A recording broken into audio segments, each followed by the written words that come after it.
ശിശുദിനാഘോഷത്തിന് വേണ്ടി ചെയ്തൊരു കേക്കായിരുന്നു ഇത്. അന്നൊന്നും വീഡിയോ ഇടാൻ പറ്റിയില്ല. ഇതിന് മുന്നേ ഞാനൊരു പെയിൻറ്റിങ് വീഡിയോ ഇട്ടിട്ടുണ്ട്.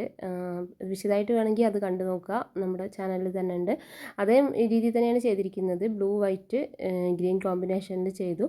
അതിനുശേഷം നമ്മുടെ ചോക്ലേറ്റ് മെൽറ്റ് ചെയ്തതിന് ശേഷം അതിൽ ബ്രഷ് ഉപയോഗിച്ചിട്ടാണ് മരങ്ങൾ കൊടുത്തിരിക്കുന്നത്. സ്പോഞ്ചിൽ ജസ്റ്റ് ഒന്ന് വാട്ടറിൽ ഡിപ്പ് ചെയ്ത് ജെൽ കളറിൽ ടച്ച് ചെയ്തിട്ടാണ് ലീഫും ഫ്ലവറൊക്കെ ചെയ്തിരിക്കുന്നത്. പിന്നെ ജസ്റ്റ് ഒരു ഊഞ്ഞാല സെറ്റ് ചെയ്ത് കൊടുത്തു. പിന്നെ കുറച്ച് ജെൽ കളറിൽ ബ്രഷ് ടച്ച് ചെയ്ത് ഇങ്ങനെ മുകളിലേക്ക് വരച്ചിട്ടാണ് പിന്നെ കുറച്ച് ഗ്രാസ്, അതുപോലെ തന്നെ 2 ക്യൂട്ട് ബേബീസിൻ്റെ ഫോട്ടോസ് വെച്ചു. പിന്നെ ഫോണ്ടൻറ്റിൽ കുറച്ച് ബലൂൺസ് ഉണ്ടാക്കി അത് വെച്ചെടുത്തു. പിന്നെ ഈ ബലൂൺസിൻ്റെ പിന്നെ കയറുണ്ടല്ലോ, അത് ഞാൻ വരയ്ക്കുന്നത് നിങ്ങൾക്ക് എന്താ അപ്പോൾ അതെന്ന് വിചാരിക്കേണ്ട. അത് നമ്മുടെ ഐലൈനറിൻ്റെ ബ്രഷാണ്. പോയിൻ്റ് ബ്രഷിനേക്കാളും നല്ല സുഖമായിട്ട് അതുകൊണ്ട് വരയ്ക്കാൻ കഴിയും.